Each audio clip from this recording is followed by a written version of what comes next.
드디어 오순절 날이 이르렀습니다. 네. 오순절. 이 오순이라는 말, 여러분, 오순, 그러니까, 순이 몇이에요? 순이 열 단위죠? 열을. 그래서 오순, 그래서 50일.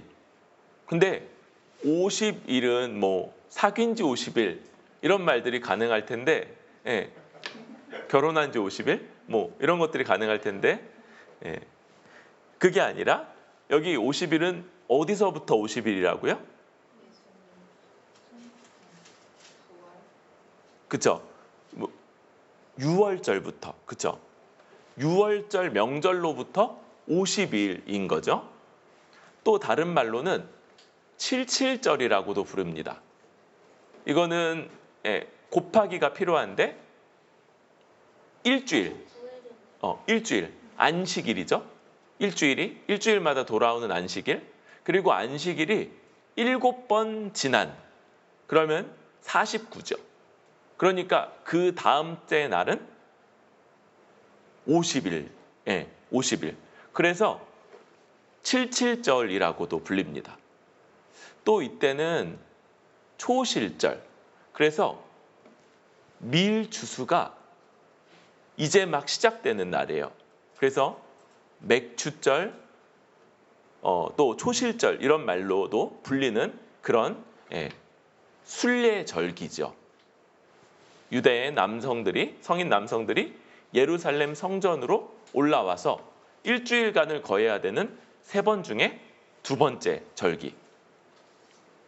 그런 이 오순절 날이 이르자 이제 이 50일이 6월절부터라고 그랬어요.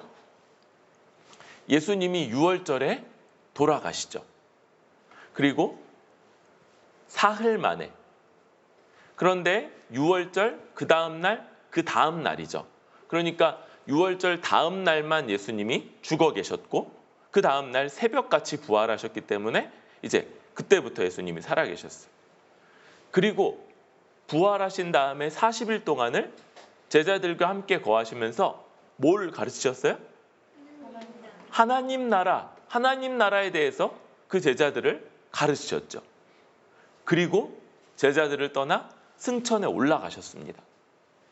그러니까 이제 이 제자들이 다시 예루살렘으로 돌아와서 마띠아를 뽑고 함께 기도하면서 기다리고 있는 이 시간, 약 한 일주일 정도가 됐을 것 같아요. 한 일주일 정도. 그 정도를 기다리고 있고 드디어 오순절이 이르자 이날 하나님이 약속하셨고 예수님이 말씀하셨던 그분 누구십니까? 성령님이 드디어 이들에게 임하신 겁니다. 이 임한 것 자체, 임하는 현상 자체는 비교적 짧게 기록되어 있어요. 1절부터 4절까지의 기록이 되어 있습니다. 우리 2절과 3절, 4절, 2절부터 4절까지를 함께 읽어볼까요? 시작. 호련히 하늘로부터 급하고 강한 바람 같은 소리가 있어 그들이 앉은 온 집에 가득하며 마치 불의 혀처럼 갈라지는 것들이 그들에게 보여 각 사람 위에 하나씩 임하여 있더니 그들이 다 성령의 충만함을 받고 성령이 말하게 하심을 따라 다른 언어들로 말하기를 시작하니라. 아멘. 네. 지금 성령께서 모인 사람들에게 임했어요. 우리 몇 명이 모여 있다고 지난 시간에 그랬었죠? 120명. 약 120. 그렇죠. 정확하게는 약 120명. 그렇죠. 120여 명이 이렇게 모여 있는 그 가운데 성령께서 임하시는 겁니다. 여러분, 그리고 성경 말씀은 그 방 전체에 급하고 강한 바람 같은 소리, 이것이 그 방 안에 온 집에 가득했다. 또 여러분, 이제 불의 혀처럼 갈라지는 것이 각 사람 위에 이렇게 있었다. 이 약간 아이들은 이렇게 생각할 수 있을 것 같아요. 아니 제자들 기도화도 있다고 그랬는데 누가 실눈 떠서 봤나? 누가 실눈 떠서 머리 위에 뭐야 이렇게 하는 거 봤나? 아니면은 눈 감고 기도하고 있냐고 못 봤을 텐데 이렇게 생각할 수도 있겠지만 눈 감고 기도하는 문화는 우리 문화지. 우리 한국 기독교의 문화지. 모든 예수 믿는 사람들이 다 눈 감고 손 모으고 기도하는 건 아니기 때문에 이 사람들은 눈 뜨고 기도했을 가능성이 높아요. 눈 뜨고 기도하다가 다들 머리 위에 뭐 하나씩이 다 있고 딱 옆 사람 눈치 보니까 옆 사람도 내 머리를 보고 있어요. 그러니까 나 위에도 있구나. 이걸 이제 알게 됐겠죠. 모든 사람 위에 불의 여처럼 갈라진 것 하나씩이 다 임하여 있고 그리고 4절에는 성령의 충만함을 받았다. 이렇게 말하고 있어요. 충만하다. 더할 나위가 없다. 이런 말이죠. 더할 나위 없이. 가득 채워져서 더할 나위가 없이 성령으로 채워졌다. 이거예요. 여러분, 성령께서는 찔끔 오시는 일이 없습니다. 오시면 완전히 그 사람 전체를 뒤바꿀 만큼 그렇게 충만하게 가득 채워지도록 오시는 것이죠. 이렇게 이런 일들이 벌어지자 이들이 성령의 충만함을 받고 성령이 말하게 하심을 따라서 다른 언어들로 말하기를 시작했다. 다른 언어로 말하는 모습이 여기서부터 나타납니다. 예전에 저는 이게 이 현상 자체에 대한 궁금함이 되게 많았었어요. 그런데 말씀을 연구하고 또 우리 지난 주간에 이 말씀을 교회와 함께 나누면서 이 현상 자체가 어떻게 벌어진 현상이냐를 설명하기보다는 뭐에 주목을 많이 하는 것을 보게 됐냐면 이 사람들이 깜짝 놀라면서 우리가 다 우리 언어로 뭘 듣는다고 그래요? 그쵸. 하나님의 큰일이라는 그들이 깜짝 놀라면서 듣게 된 내용, 그 내용, 그리고 이 놀라운 방식, 그쵸. 우리가 되게 부러워하죠. 영어를 막 수십 년간 배워도 막상 외국인이 excuse me 그러면서 말 걸면 깜짝 놀라서 도망가야 되는 이런 우리들로서 너무 부러운 이 모습. 그런데 그것은 뭐 이렇게 외국어를 배울 수도 없고 또 그러지 못한 사람들 통해서 바로 이 하나님의 큰 일을 말하게끔 하시고 전하게끔 하시기 위한 하나님의 방식이었지 여기서 그것 자체에 대한 관심이 별로 없다는 걸 보게 돼요. 여기 초점은 하나님의 큰 일을 말한다라는 것이죠. 오늘 우리는 먼저 드디어 임하신 성령, 그런데 이 성령의 임함에 대해서 성경이 기록하고 있는 것이 온 집안을 가득 채운 급하고 강한 바람 같은 소리. 저는 요즘 최근에 바람이 많이 불었잖아요. 또 제 방 이제 옆에 창이 약간 창 문틈 사이가 좀 벌어져 있는 것 같아요. 그래서 갑자기 바람이 불면 그 사이로 바람이 휙 밀려들면서 휘파람 소리 같기도 하고 큰 소리가 나서 깜짝 놀라는 이런 일들이 몇 번 있었는데 약간 이제 그런 생각이 많이 났어요. 그게 방 안을 가득 채우고 있는 모습들.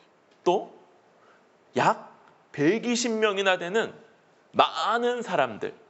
또 그들이 다 보았던 불의 여처럼 갈라진 것이 각 사람 머리 위에 다 머물러 있는 모습들. 그리고 더할 나위 없이 성령으로 채워졌다는 이런 것들. 이것이 성경이 기록하고 있는 성령의 오심이라는 것. 이 지점을 좀 생각하게 됩니다. 여러분, 성령께서 조용히 오시면 안 될까요? 성령께서 보이지 않게 오시면 안 될까요? 지금 이 모습은 가청적, 귀를 찢는 소리가 들려서 그런 큰 소리가 들려서 어쩌면 귀를 막아도 가릴 수 없을 만큼 그렇게 깜짝 놀랄 만한 소리가, 큰 소리가 집안 가득 채워졌던 것. 또 그냥 120명이 다 깜짝 놀라서 서로 보는데 다들 깜짝 놀라면서 서로 머리 위를 이렇게 보고 있을 만큼 그렇게 눈에 보이는 방식. 왜 그렇게 성령님이 오십니까? 이것은 성령님, 내 마음에 오셨어. 내 마음속으로는 오셨어. 니네 잘 모르겠지만 아니야, 내 마음속으로는 오셨어. 내가 증명할 수 없지만 내 마음속으로는 오셨어. 라는 이런 방식의 개인적이고 심리적이고 증명이 불가능하고 또 다른 사람들의 말할 수도 없는 그런 방식의, 이게 진짜인지 아닌지 알 수 없는 이런 것과 완전히 반대되는 방식으로 성령이 오셨다는 것을 보여줍니다.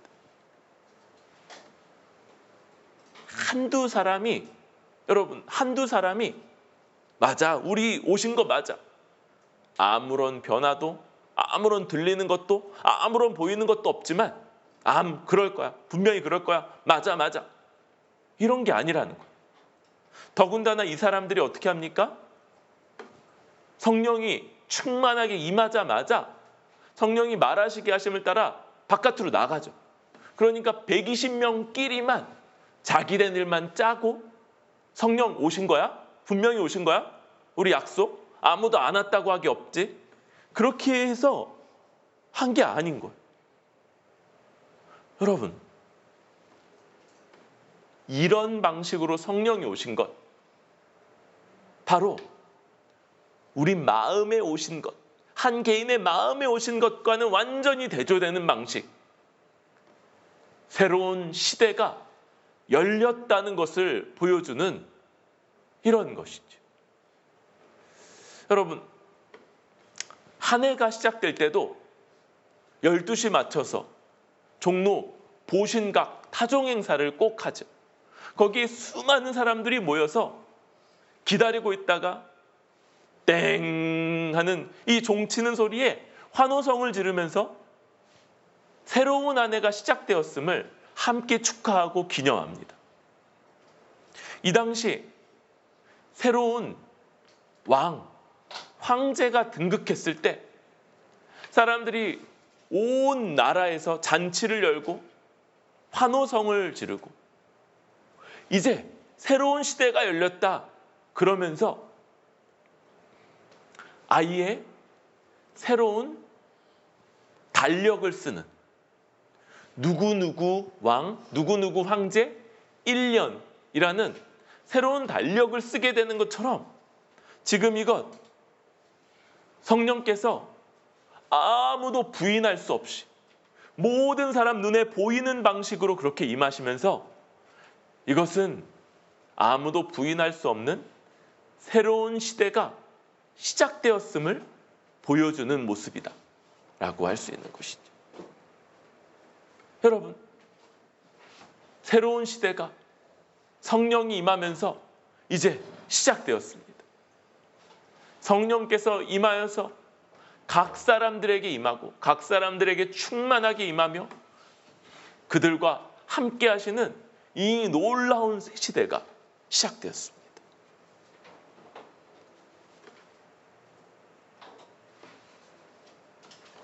이것이 바로 오늘 말씀이 우리에게 이런 방식으로 오시면서 아무도 부인할 수 없게, 아무도 모를 수 없게끔 하고 있는 것이지.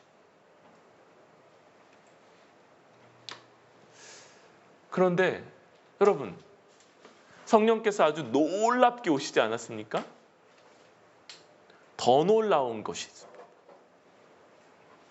분명히 성령께서 다 들리게, 다 눈에 보이게 120명이나 되는 사람들이, 그것보다 훨씬 더 많은 사람들이 다 같이 깜짝 놀라면서 이게 무슨 일이냐?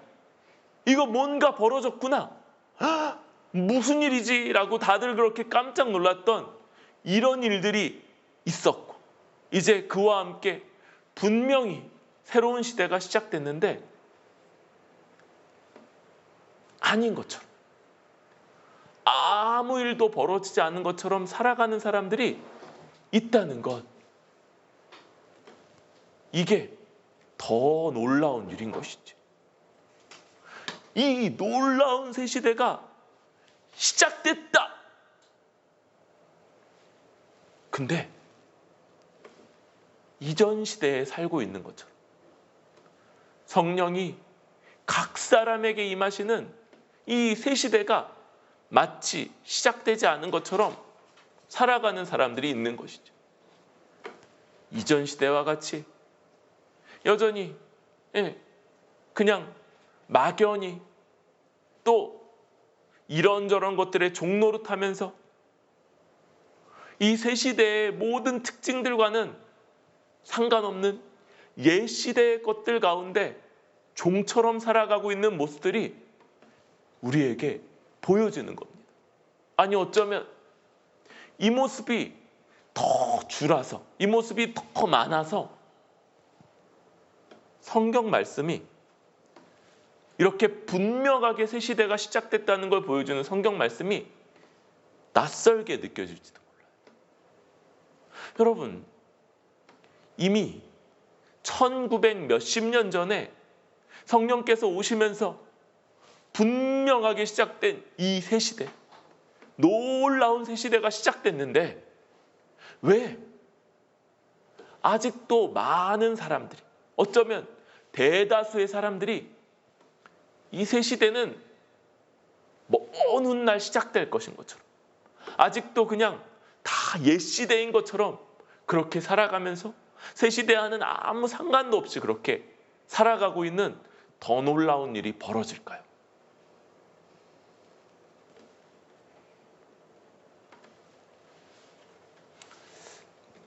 먼저 우리는 이 새 시대가 오직 우리 주 예수 그리스도를 믿는 믿음으로 향유하는 시대임을 기억해야 할 것입니다. 믿음이 필요한 것이죠. 그리고 여러분, 우리는 이 믿음을 갖고 또 이 믿음을 지키고 이 믿음을 유지하기 위한 씨름을 해야 하는 것이죠. 하나님은 우리에게 분명히 말씀하십니다. 믿음은 들음에서 나며 들음은 그리스도의 말씀으로 말미암았다. 그러니까 그리스도의 말씀을 들음으로 믿음이 나고 이 믿음이 지켜지고 이 믿음이 유지되기 때문에 우리는 그리스도의 말씀을 듣고자, 이 말씀을 더 분명하게 알고자. 왜요? 그때 우리에게는 흔들리지 않는 믿음이 생기고 이 믿음으로 깜짝 놀라 다시 희미하던 것이 분명해지고요. 몰랐던 것을 확실히 알게 되는 거죠. 성경 말씀처럼 성령께서 임하는 새 시대가 시작되었노라 라는 것이죠. 우리가 이 믿음, 성경 말씀을 분명하게 믿고 또 우리 주 예수 그리스도의 십자가 중심으로 이 모든 말씀을 믿는 믿음, 그리고 그 믿음을 가질 때 마치 우리 귀에 들리는 것처럼, 마치 눈에 보이는 것처럼 그렇게 분명하게 성령이 더할 나위 없이 우리에게 임하여서 우리를 인도하고 계시다는 것을 알게 될 것입니다. 그리고 이 새 시대에 또 한 가지 기억해야 될 점이 있는 것이죠. 이렇게 분명하게 성령께서 임하시는 새 시대. 그런데 특징이 있습니다. 이 시대 이전의 것들이 그것에 완전히 사로잡히는 사람들이 있을 만큼이나 이전의 잔재들이 완전히 제거되지 않은 채로 새 시대에 완전히 새로운 것들, 놀라운 것들이 임하였다는 것이죠. 그래서 어떤 특징이 있습니까? 평강이 주어지는데 평강이 놀랍게도 고난이 함께 있는 평강인 것이죠. 고난이 완전히 지워지고 평강만 있다면 괜찮을 텐데 여러분, 고난이 함께 있는 평강인 겁니다. 그런데 고난이 이 평강을 흠집내거나 지울 수 없는 것이죠. 또 아픔과 슬픔이 함께 있는 기쁨인 겁니다. 아픔이 없는 게 아니에요. 슬픔이 여전히 있어요. 그런데 이것들이 그 기쁨을 지우거나 흠집내지 못하는 그런 방식의 기쁨인 겁니다. 되게 우리 이런 것들을 연습해야겠죠? 한쪽 눈으로는 웃으면서 한쪽 눈으로는 우는 법. 네. 그리고 뭡니까? 부유함이 있어요. 하나님 나라의 부유함. 그런데 인내, 어려움, 곤고함이 함께 있는데 부유한 겁니다. 여러분, 이 세상의 상식으로 이건 말이 안 돼요. 여러분, 부자이려면 가난하지 않아야 되잖아요. 아니에요. 이게 이 세상의 상식인데 하나님 나라는요, 가난하고 어렵고 곤고한 가운데서, 그런데 부자의 특징, 다른 사람들에게 내어줄 수 있고요, 다른 사람들을 섬길 수 있고, 다른 사람들에게 뭔가를 막 이렇게 베풀 수 있는 그런 특징이 있는 부유함. 이것이 성령이 임한 이 새 시대. 그런데 옛 시대의 것들, 옛 시대의 잔재가 완전히 제거되지 않은 가운데 새 시대가 임한 그 특징이 우리에게 있는 것이지요.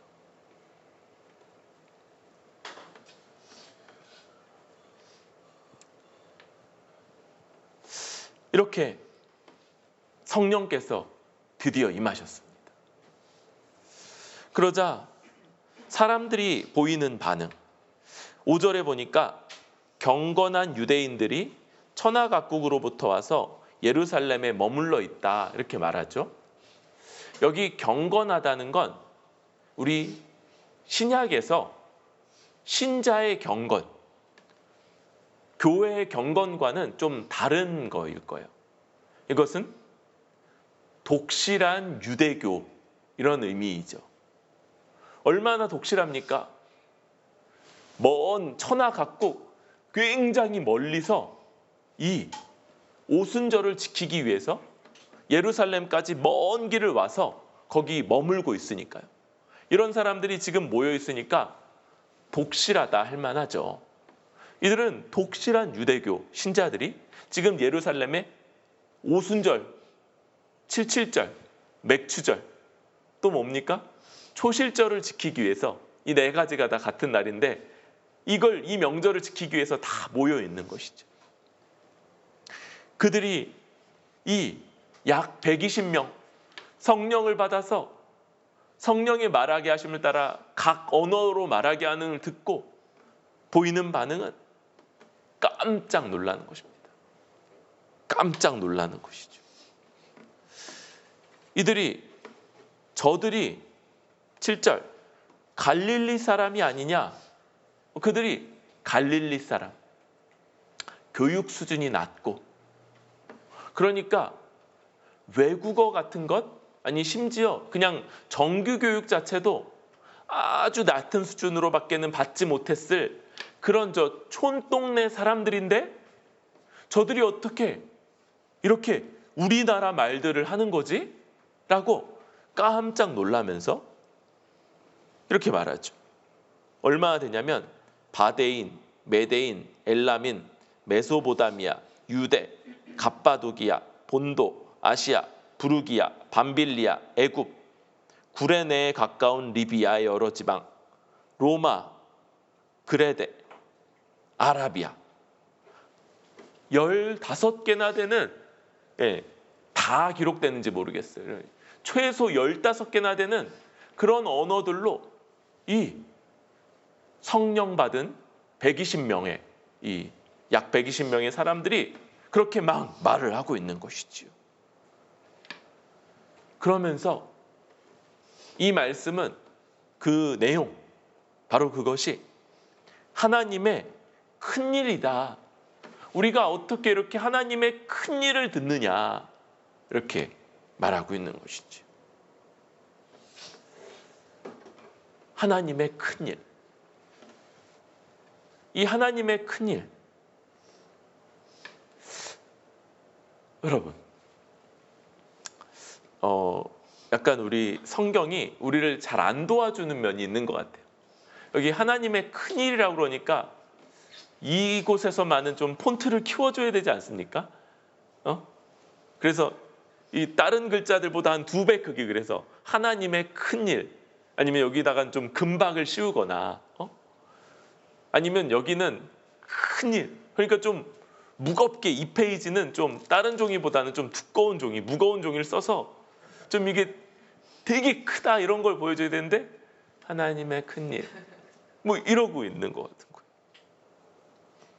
여러분, 이제 제 책장에는 이 하나님의 큰 일이라는 제목을 가진 이렇게 두꺼운 책이 있습니다. 그리고 그 안에 글자도 보통 우리 요즘 보는 그런 가독성 높은 그런 그 정도 글자가 아니라 폰트도 이상하고요, 글자 크기도 요만한 그런 책, 그런 게 좀 있어야지 하나님의 큰 일, 뭐 이런 걸 좀 말하게 될 것 같아요. 그래서 이게 정말 큰 일이구나. 여러분, 요번 주에 우리 지체들이 좀 이렇게 다친 분들이 좀 있어요. 그렇죠? 뭐 그런 것도 딱 벌어지면은 하고 막 온 마음이 다 아프고 막 그럴 만큼이나 큰 일인데, 여기 하나님의 큰 일을 정말 큰 일로 이해하게 하기 위해서 제가 여기서 좀 귀한 설교 시간을 좀 써야 된다. 그러지 않으면 하나님의 큰 일 이러고 그냥 넘어갈 것 같다는 생각이 있어서, 여러분, 성경에 이 하나님의라고 할 때, 여러분, 우리말에 의는 소유의 의미밖에 없대요. 그런데 이제 이런 방식의 용어들은 다 번역어로부터 오는 거죠. 여기 하나님이 소유한 큰일, 뭐 하나님이 큰일을 소유하실 수도 있죠. 큰 숫자 1, 뭐 이런 걸 하나님이 가지고 계실 수도 있죠. 근데 이상하지 않습니까? 여기는 하나님께 벌어진 큰일, 혹은 하나님이 행하신 큰일, 이런 의미인 거죠. 하나님께 큰일이 벌어졌다. 우리한테야 뭐 큰일이 벌어져요. 이 성도님 손 다치신 일이나 또 뭐 사모 이렇게 다친 거, 이런 것들 다 큰일이죠. 그런데 여러분, 우리 하나님께는 그런 일이 없어요. 하나님이 깜짝 놀랄 만한 큰일 벌어지질 않아요. 그렇다면 시우가 얘기한 것처럼 하나님이 하신 큰일, 하나님이 큰일을 행하셨다라고 이해하는 게 맞는 거죠. 하나님이 큰 일을 행하셨어요. 여러분, 이럴 때 뭐가 크다는 거지? 언제나 뭐로 돌아가면 됩니까? 이들이 유대인이고 다들 뭘 믿고 있어요? 유대교를 믿죠. 또 유대교의 정경인 구약 성경을 다 믿고 있는 거죠. 저 교회가 기초하고 있을 뿐만 아니라 우리 신약교회 성도들인 교회가 기초하고 있을 뿐만 아니라 저 아직은 예수님을 아직 알지 못하고 믿지 않는 저들도 기초하고 있는, 그래서 그들이 이해할 수 있는 구약 성경이 바로 이 하나님의 큰 일의 기초가 되는 겁니다. 구약 성경에서 하나님이 그렇게 약속하시고 예고하셨던 그 일이 이루어졌다. 이것이 바로 이 말씀이고요. 14절부터 베드로가 일어서서 설명하고 있는 내용이 이거인 거예요. 이들이 자신들이 이해할 수 없는 이 하나님이 행하신 큰 일에 대한 이야기를 들을 때, 그럴 때 이들은 두 가지로 반응합니다. 하나는 이게 어찌된 일이지? 다른 한 명은 조롱하면서 저들 술 취한 거 아니야? 그럴 때 베드로는 먼저 술 취하지 않았다는 걸 말하죠. 제3시니, 시연이가 아까 잘 얘기했는데 이게 몇 시라고요? 제3시가? 아침 9시. 네. 아침 9시. 그러니까 아침 9시에 술 취하는 사람이 어딨냐? 아침 9시까지 술 취하는 사람이 어딨냐? 그러니까 술 취한 게 아니다라고 답하면서 지금 벌어진 일, 요엘서 말씀이 성취된 거다. 요엘을 통해서 하나님이 약속하시고 예고하신 것이 성취된 거다라고 이렇게 설명하고 있는 것이죠. 그리고 요엘서 말씀은 뭡니까? 17절부터 하나님이 말씀하시기를 말세, 마지막 날에, 우리 찬양 마지막 날에가 요 가사를 그대로 갖고 있는데요. 말세, 마지막 날에, 마지막 때, 그때 내가 내 영을 모든 육체에 부어줄 거다. 이렇게 말하죠. 영을 모든 육체에 부어준다. 그리고 너희 자녀들은 예언할 것이요, 너희 젊은이들은 환상을 보고 너희 늙은이들은 꿈을 꾸리라 라는 거예요. 여기 자녀들, 어린 아들들과 딸들. 그런데 이들이 조금 더 크면 뭐가 됩니까? 젊은이들, 장년이죠, 장년. 그래서 성인, 성년으로부터 장년에 이르는 사람들. 그리고 그 기간을 지나면 이제 어디로 갑니까? 노년, 늙은이들이라고 말하는, 이렇게 가는 거죠. 여러분, 그러면 어린 아들들과 딸들 더하기 젊은이들 더하기 나이 드신 분들 더하면 뭐예요? 모든 사람, 곧 모든 육체를 설명하는 거죠. 또 16절은 성별로 이야기하죠. 남종들과 여종들. 왜 종들만이냐? 그럴 때 여러분, 하나님은 모든 인간의 창조자이시기 때문에 하나님께는 다 종들인 거예요. 다 종들. 그러니까 모든 여자들 또 모든 남자들. 두 개를 더하면 뭐예요? 모든 사람, 모든 육체.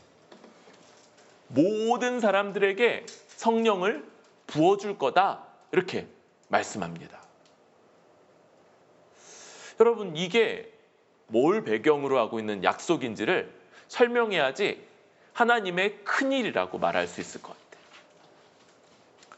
처음에 하나님이 아담과 여자를 지으시고 에덴 동산에 두셨을 때 이들의 하나님의 말씀을 분명하게 알고 있었어요. 하나님의 뜻.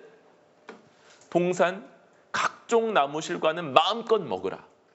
또 이 모든 들짐승들, 나는 새들, 물고기까지 다 너희가 다스려라. 이 동산, 에덴 동산 너희가 경작해라. 이런 모든 하나님의 뜻을 다 알고 있었어요. 또 선악을 알게 하는 나무 열매만은 먹지 마라. 먹는 날에는 반드시 죽을 거다. 라는 이런 말씀들을, 이 하나님의 뜻, 의도를 이들이 잘 알고 있었습니다. 그런데 뱀으로 그렇게 등장한 사탄이 여자와 아담을 죄에 빠뜨리죠. 그럴 때 뱀이 유혹한 건 이겁니다.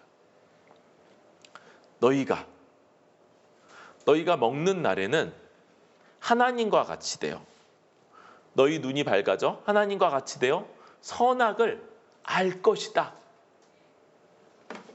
하나님과 같이 되고 너희가 선악을 알 것이다 라고 유혹을 해요. 그리고 거기 넘어가서 범죄하게 되자 어떤 면에서는 이들이 선악을 알게 되죠. 그런데 어떻게 아냐면요, 항상 악에 속해 있는 자로, 하나님 앞에 자신의 악함으로 인해서 이전까지 얼마든지 하나님과 자유롭게 교제할 수 있었고 벌거벗었지만 아무것도 부끄러울 것이 없었던 존재에서 하나님을 피해 달아나야 될 자, 자신이 언제나 악에 속해 있고 선에 대해서 들을지라도 그것을 따라갈 수 없는 존재인 것으로, 악에 속한 존재로서만 선악을 알게 됩니다. 자신이 선을 깨닫고 행하는 것이 불가능한 존재요, 언제나 악에 속했고 악을 택하고 악을 행하는 존재로서 선악을 알게 되는 거죠.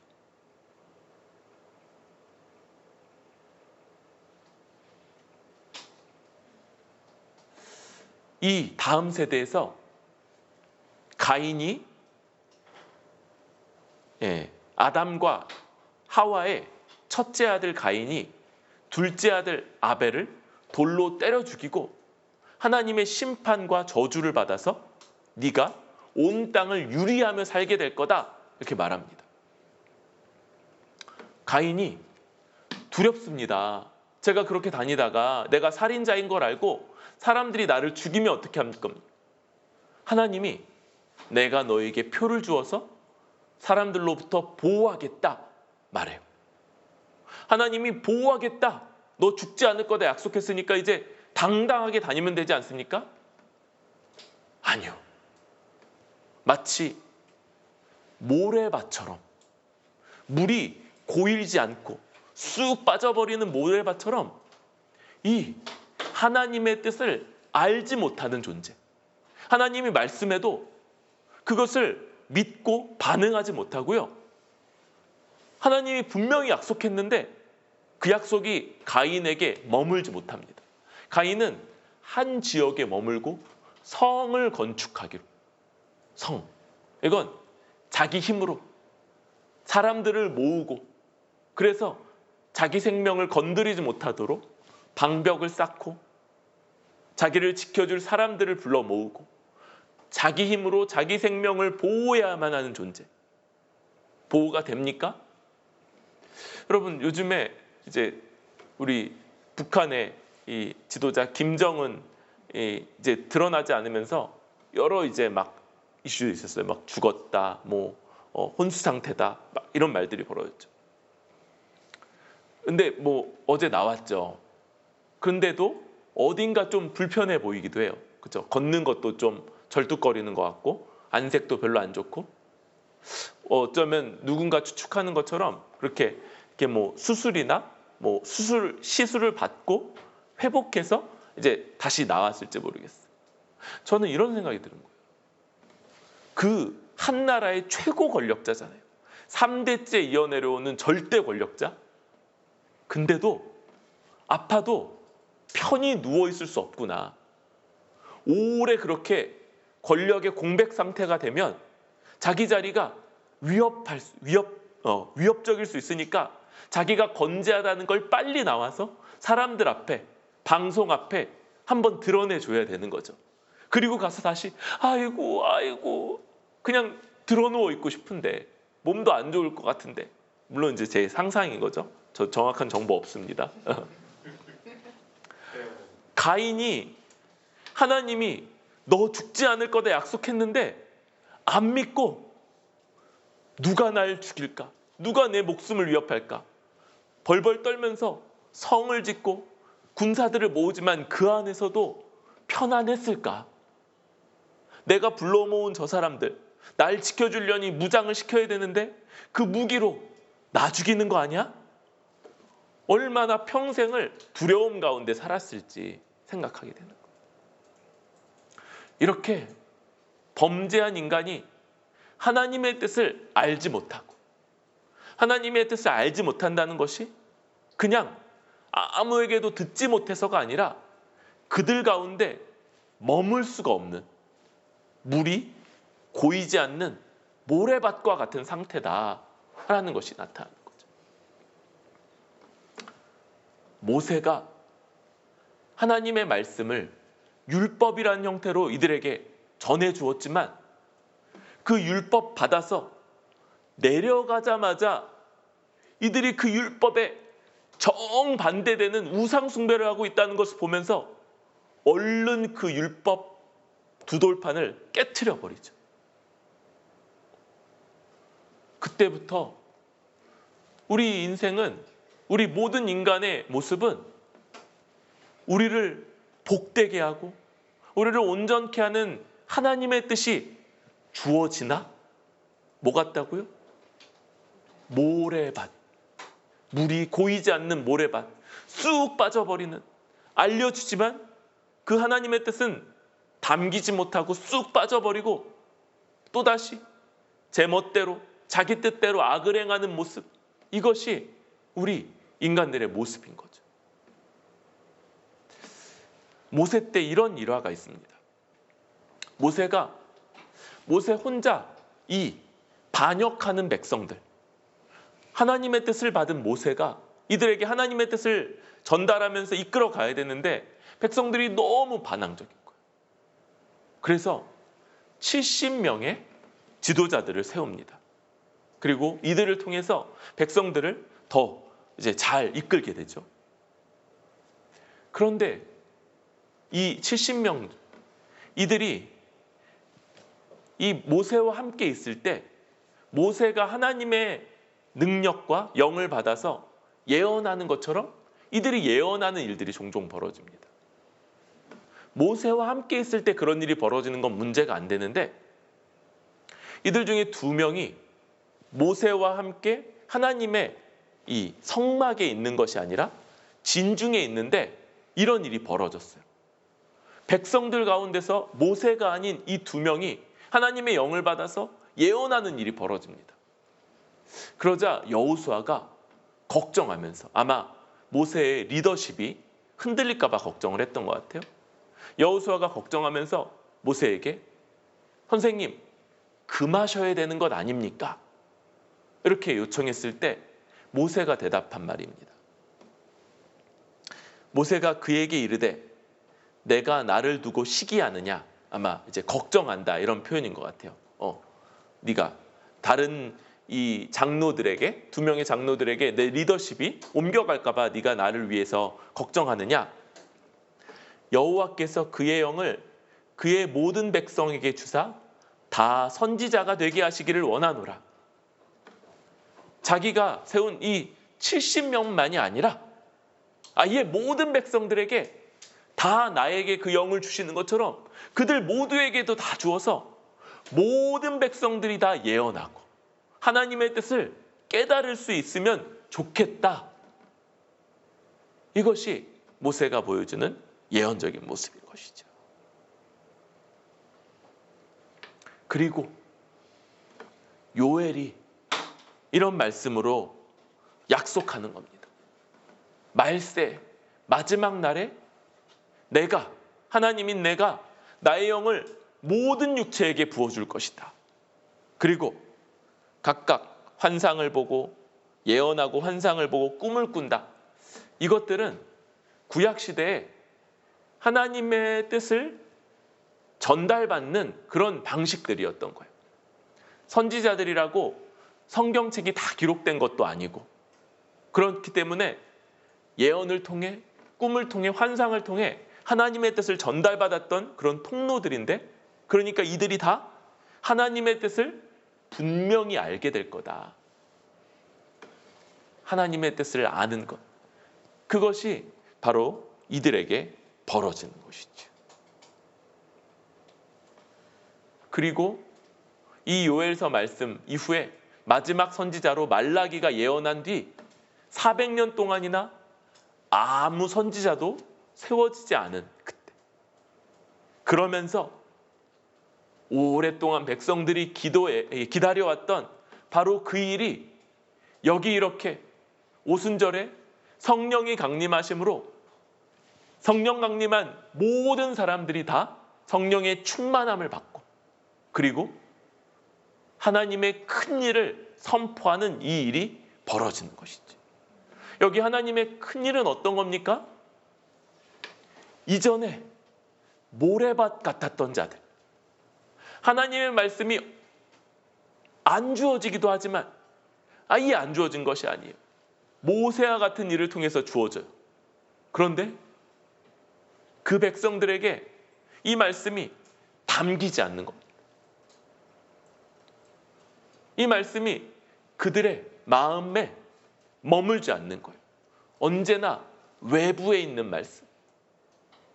그래서 어떻게 됩니까?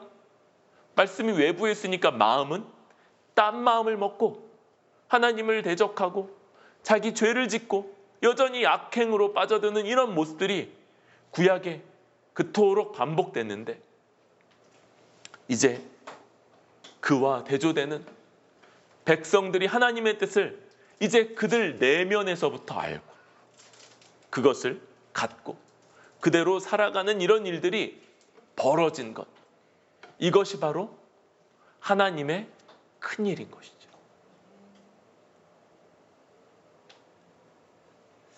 여러분, 크다, 무겁다, 중하다. 여러분, 우리는 벌어지는 일들 자체가 그 배경으로 깔고 있는 일들을 알 때에만 제대로 알 수 있는 것이죠. 이제 역사 같은 것들이 그런 거예요. 역사. 어떤 것 하나가 어떤 결정 혹은 어떤 사건, 그런데 그것이 어떤 역사 흐름 가운데 일어난 일인가를 알 때에 그게 정말 중한 일이다라는 것들을 알게 되는 거죠. 여러분, 하나님이 얼마나 놀라운 일을 지금 우리 가운데 펼치셨는지 이해가 되십니까? 지금 이 시대가 이제 하나님의 뜻을 우리 같은 자들, 아니 오늘 오전에 성도님이 좀 일찍 오셔서 시연이한테 나 지난 사도행전 2장 앞부분 DBS 같이 못했는데 너한테 좀 배우려고 그런다. 시연이가 막 이것저것을 설명해 주는 거예요. 아니 아직 곱하기도 잘 못하는데 근데 사도행전을 그렇게 저 어른을 설명해 줄 만큼이나 저렇게 잘하는 그런 일들이 뭡니까? 수학의 영은 임하지 않을 수 있어요. 우리 시우 너무 힘들어하죠? 수학 문제 푸는 거 막 몇 시간씩 막 쩔쩔매고. 그런데 하나님의 영이 하나님이 행하신 지극히 큰 일은 우리 이런 어린 아이들에게까지도 얼마든지 이해할 수 있게끔 하는 그런 놀라운 시대를 열어주신 거죠. 여러분, 성경에서 되게 유명한 고전 중에 철로 역정이라는 것, 우리 뭐 읽어보시진 않았어도 이렇게 뭐 영상 매체로 우리 아이들은 봤었고, 또 그 존 버년이라는 사람이 저자예요. 존 버년이 일자무식이었다고 그래요. 일자무식.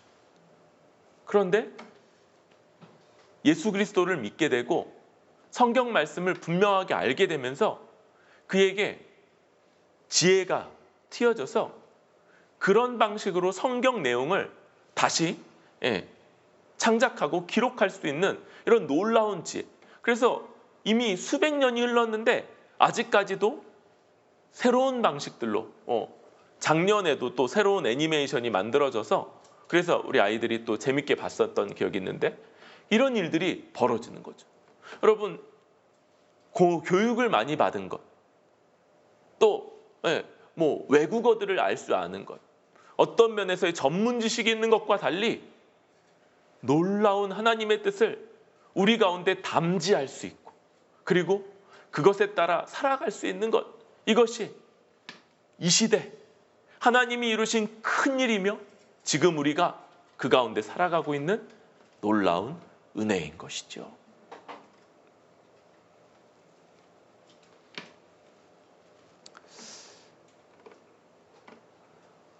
그럴 때 여러분, 이제 이 은혜를 받은 교회, 이 은혜 가운데 있는 교회, 여러분 먼저 우리는 이 은혜를 정말 받은 자로 서 있는가, 이것을 좀 돌아봐야 될 것 같아요.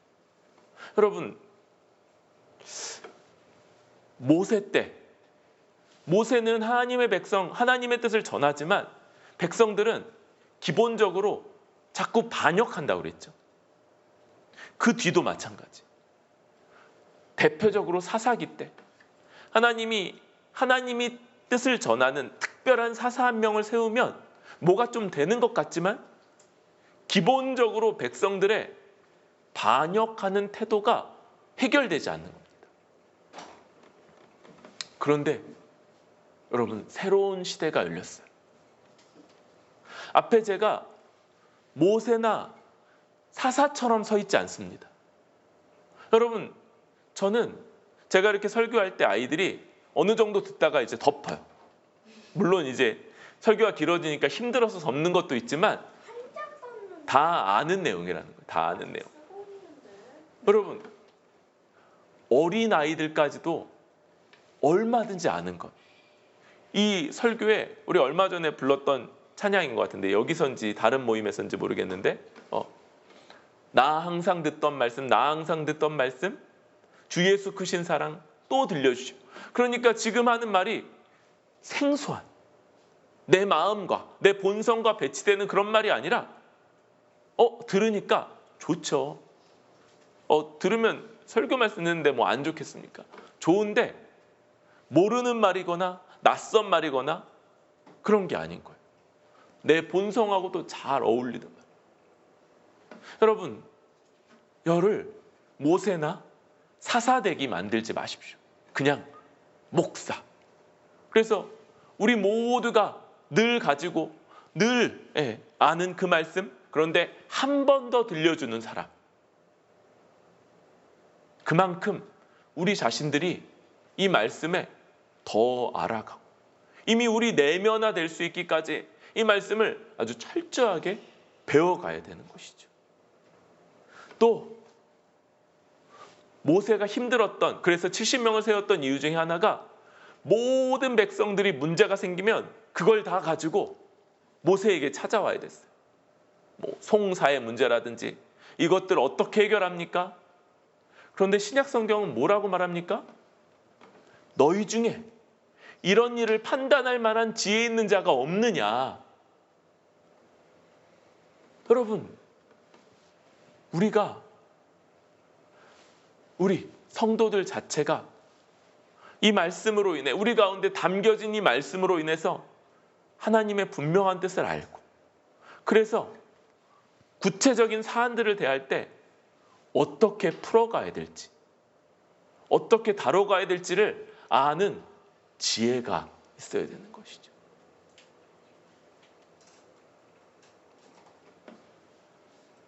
또 마지막으로 여러분, 이렇게 하나님의 성령 임한 공동체가 세워졌을 때 이 공동체는 그 외부에도 부인할 수 없이 하나님의 뜻을 증거하는 공동체로 세워졌습니다. 너무 놀랍게도 하나님의 뜻이 우리가 어떻게 우리 말로, 우리가 알아들을 수 있는 말로 하나님의 큰 일을 다 듣느냐. 여러분, 이 세상 사람들은 기본적으로 하나님을 알거나 하나님의 뜻을 듣지 못합니다. 그런데 이렇게 말해요. 그들에게 하나님이 주신 성경이 바로 우리 신자들이다 라고요. 그들이 자신들 안에서 맞닥뜨리는 한계, 문제들, 자신들의 지혜나 이것들로 풀어갈 수 없는 문제들을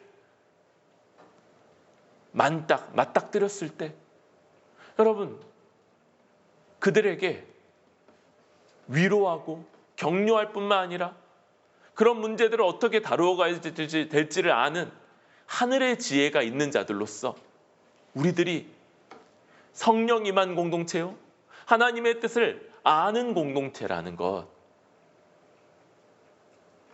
특별히 온 세상이 다 어려운 가운데 있는 시대에 코로나 바이러스로 인해서 어려움 가운데 있고 앞으로 더 어려울 것이라는 것이 예고되어 있는 상황입니다.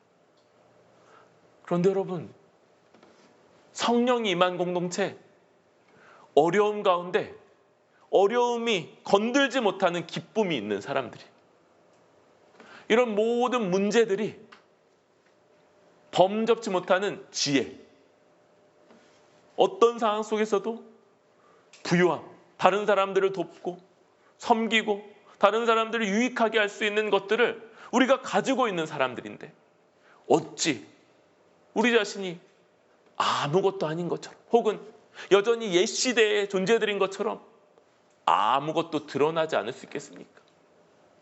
우리 주변부터, 우리를 모르는 사람들은 알 수 없겠죠. 우리 아는 사람들에게 이 놀라운 것들, 성령이 임한 새시대 공동체요, 새시대 하나님의 백성인 교회라는 것을 분명하게 드러낼 수 있는 우리들이 되기를 바랍니다.